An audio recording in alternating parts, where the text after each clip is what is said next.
Now, the controversy over the new Electoral Act is yet to be over, even after President Muhammadu Buhari signed it into law on Friday.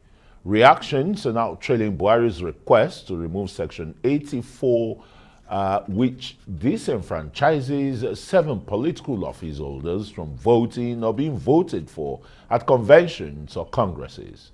The president claims it is in conflict with extant constitutional provisions.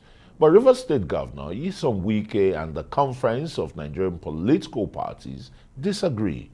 Wike describes the request as selfish, claiming Buhari's position doesn't promote free and fair elections.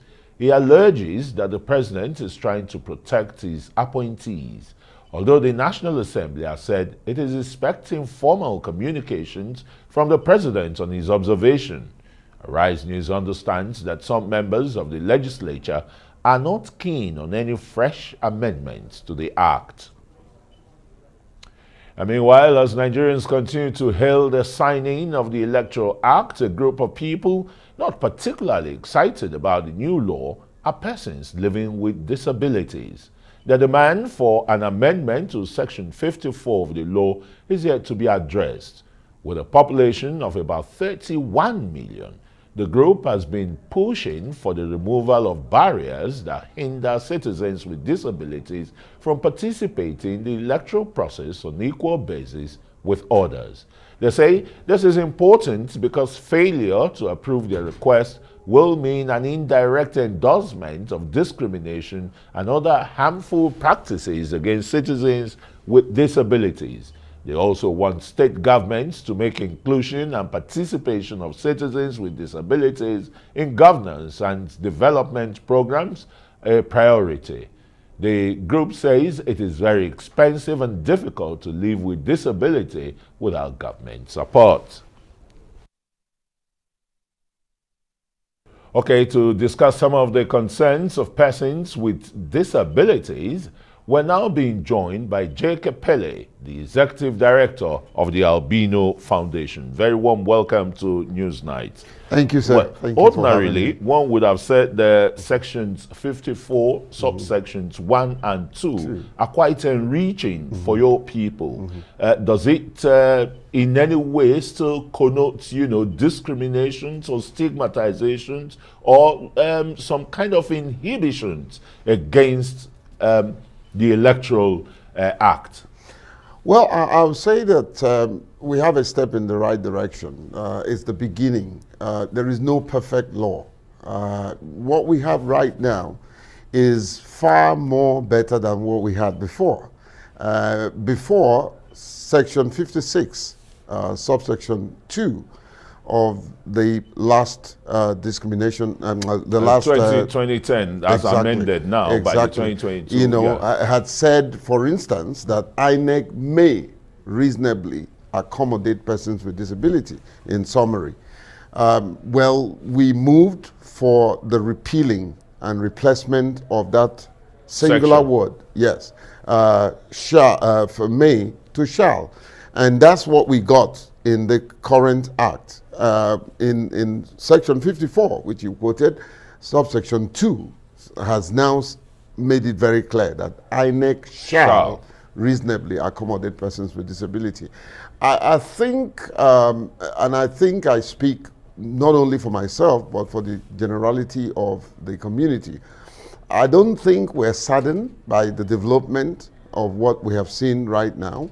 Rather, we know that there will be a time for more things that we are agitating for. Improvement. Yes, can in the be process. added. Yes. But currently, we are satisfied that at least we have started the process of inclusion.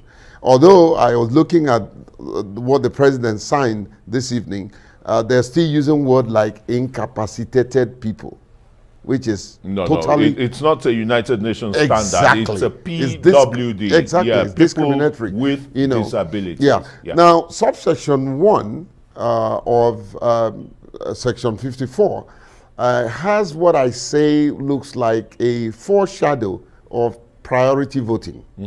All right, but it can pass, And of course, subsection 2... Does the priority voting not include your members, the PWDs? Well, in principle, because INEC had done a very good job. All the framework that we all work together, which has become INEC framework, captured that. That's yes. The legislature did a good job. No, because you were there to make your presentation. Yes, I made a presentation and with my community. They've been largely captured, right? Exactly. Exactly. But then INEC do have a framework that they're using to mainstream inclusion. It was that framework that gave them the mandate to have a whole department for inclusion. Okay. You know, and I think also it's important to make this postulation. INEC is not just an electoral umpire. INEC has regulatory powers, and I think even without the act, there are a lot of things that INEC can do, including the transmission of results.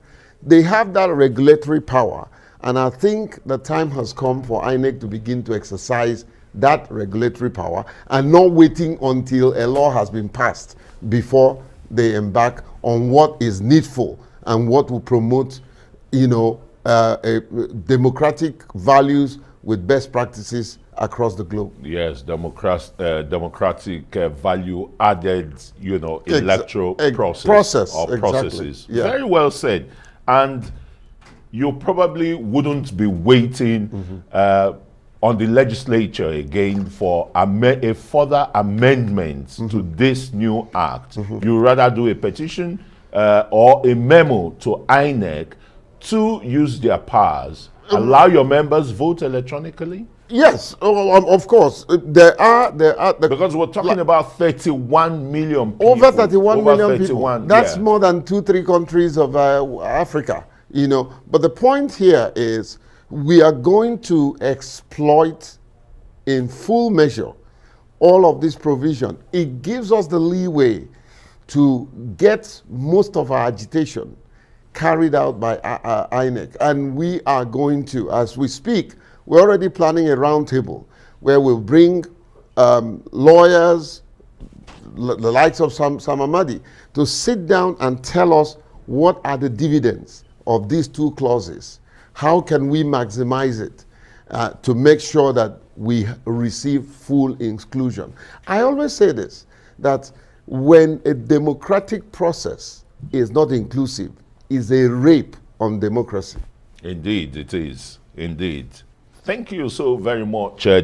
Epelle, for coming to add your voice to the new Electoral Act signed into law by President Buhari. Always a pleasure. Just over 24 hours ago. Thank you, sir.